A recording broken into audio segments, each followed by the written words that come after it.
Hey guys, this is Sports with Dylan. Another NFL head coach has been hired. The Texans hired former 49ers defensive coordinator DeMeco Ryans.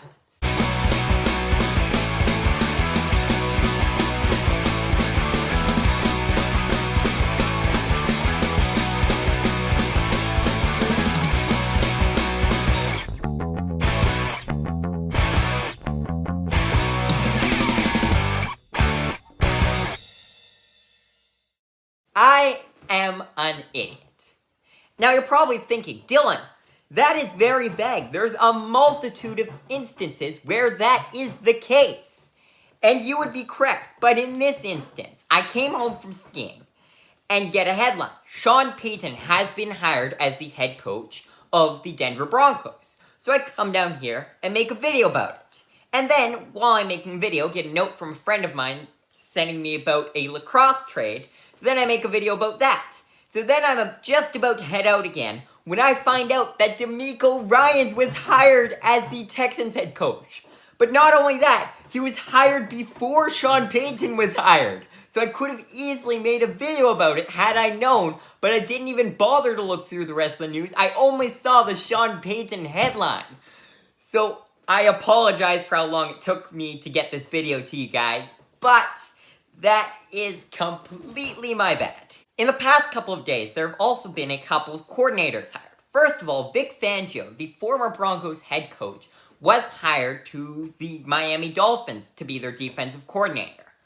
This is an interesting hire. Vic Fangio was a great defensive coordinator in Chicago. Amazing, honestly. And then he got hired for the Broncos job where he just couldn't pull it together. He looked unorganized the whole time. He just didn't feel like a head coach. But this offseason, the Dolphins fired their defensive coordinator, and we're looking for one. And I think Vic Fangio is a great coordinator. He is now the highest paid coordinator in the NFL. But I would say it's worth it, because I think he's really going to make an impact on that defense. On another note, Kellen Moore was let go from the Dallas Cowboys organization, which puzzles me quite a bit, because people love him. He's been interviewed for tons of head coaching jobs. Seems like a great coordinator. Obviously, he's pretty young, and he's still a bit iffy. I wouldn't hire as a head coach, but I think he's a great coordinator. There must be some internal conflict there with Mike McCarthy, is my theory, because Mike McCarthy is now taking over the play-calling duties for the offense, and it just seems odd that they would just let go of Kellen Moore. He took the Chargers offensive coordinator job, which is a great hire if you ask me, because the Chargers offensive coordinator before, Joe Lombardi, sucked. But if you ask me, Kellen Moore is actually way better, 100 times better, and way more qualified than Brandon Staley to be a head coach. I would have fired Brandon Staley and hired Kellen Moore as the head coach instead of hiring him as the offensive coordinator. Kellen Moore is that good, and Brandon Staley is just that bad. Now on to the Texans. DeMeco Ryans actually used to play for the Texans, interestingly enough. And he was a solid player there. Eventually he was dealt to the Philadelphia Eagles, where, again, he had a pretty solid career until eventually he succumbed to injuries. But all in all, he had a solid NFL career. And then he's had a really good defensive coordinator career.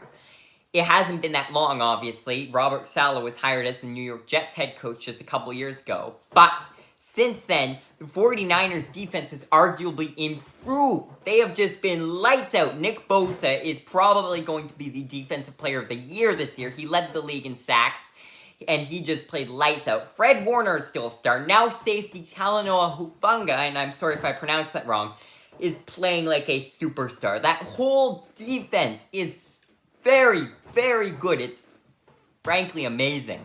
So obviously it makes sense that DeMeco Ryans would be interviewing for head coaching jobs, which he has, and the Texans decide to hire him. This will be the 5th Texans head coach in 4 years.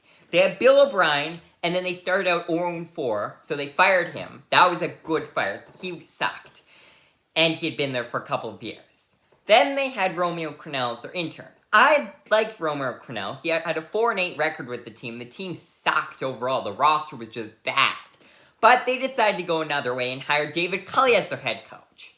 That seemed like a fine hire. I didn't know much about David Culley, so I was a bit surprised they'd go for him. But hey, I'm sure I'll be fine. And he led them to 4 wins that season. They're expected to get 1 or 2 wins, and they got 4. That's not amazing, obviously, but he was developing Davis Mills. It seemed like a pretty good hire. And then they fired him. After the season, they fired him. That still doesn't make sense to me, why they would go and fire a guy who just led you to 4 wins when you thought you would be significantly worse. But then they hired their defensive coordinator. They promoted him to be their head coach, Lovie Smith. He had been a solid head coach multiple times, but I was really surprised with that hire, because what did the Texans defense do the year before? There's so many better candidates out there. But they decided to go for Lovie Smith, and hey, he led them again, not to a great record, but I believe he deserved to keep his job after that last game where they came back against the Colts with the Hail Mary. Now, they did blow the number 1 overall pick, but I still think it was an amazing comeback. I have never seen Davis Mills play better than that game. But they decided to fire Lovie Smith as well, which means now they have hired DeMeco Ryans. Hopefully, for DeMeco's sake, he gets more than 1 year. And I suspect he will. They signed a 6-year contract with him. He's a good coach. He's pretty proven, as a defensive coordinator at least. I think they'll give him at least 3 years to hopefully develop the roster, get a proper quarterback, and then maybe the team could actually be in playoff contention once again. So it's really just a case of short-term pain, long-term gain for the Texans, because I suspect in a couple of years they will be back in playoff contention, and probably under DeMeco Ryans. But this year, they're not going to be very good. They will again be aiming for the number 1 overall pick. Maybe they have an amazing draft, maybe they get the next superstar quarterback, and maybe they rocket up the rankings, but even still, I cannot see them making the playoffs with how tough the AFC is right now. But for now, thanks for watching.